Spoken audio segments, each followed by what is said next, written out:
మీ అందరికీ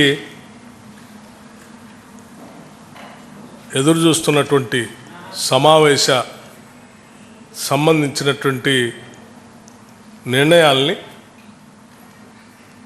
ఉమ్మడిగా తెలియజేయటం కోసమే నేరుగా ఈరోజు ఇప్పుడు మీ ముందు కూర్చున్నాం. ఆంధ్రప్రదేశ్ ముఖ్యమంత్రి వర్యులు శ్రీ నారా చంద్రబాబు నాయుడు గారు, తెలంగాణ రాష్ట్ర ముఖ్యమంత్రి వర్యులు శ్రీ రేవంత్ రెడ్డి గారు, ఇరు రాష్ట్రాలకు సంబంధించిన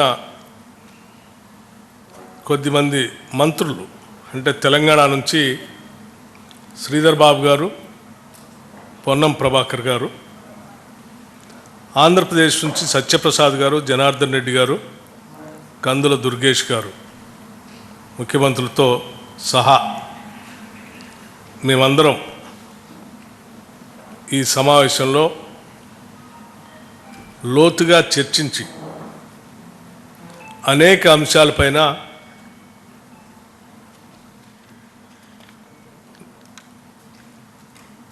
చర్చలు జరిగాయని చెప్పడానికి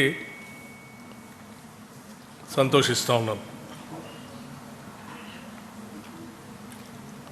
ఆంధ్రప్రదేశ్ రాష్ట్ర విభజన సంబంధించి విభజన ద్వారా తెలంగాణ రాష్ట్ర ప్రయోజనాలు లేకపోతే ఇరు రాష్ట్రాలకు సంబంధించిన అంశాలు గత 10 సంవత్సరాలుగా పరిష్కారానికి నోచుకోలేనటువంటి కొన్ని అంశాలు, వీటన్నిటిపైన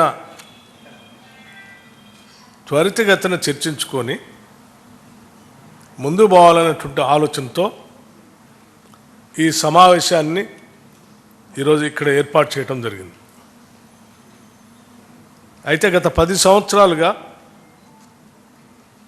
విభజన చట్టంలో పొందుపరిచినటువంటి అంశాలు ఇతరత్ర పరిష్కారానికి నోచుకునేటువంటి అతి ముఖ్యమైన అంశాలు కూడా వాటన్నిటికీ ఈ సమావేశంలోనే సమాధానాలు కానీ పరిష్కారాలు కానీ దొరుకుతాయని ఈ సమావేశం అనుకోలేదు. కాకపోతే వీటికి పరిష్కార మార్గాలు చూపించడానికి ఏదో ఒక విధానపరమైన నిర్ణయాన్ని వ్యవస్థను ఏర్పాటు చేసుకోవాల్సిన అవసరం ఉంది. కాబట్టి ముందుగా 2 రాష్ట్రాల ముఖ్యమంత్రులతో సహా ప్రతినిధి బృందాలు అందరూ కూలంకషంగా చర్చించిన తర్వాత ఒక నిర్ణయాన్ని రావటం జరిగింది.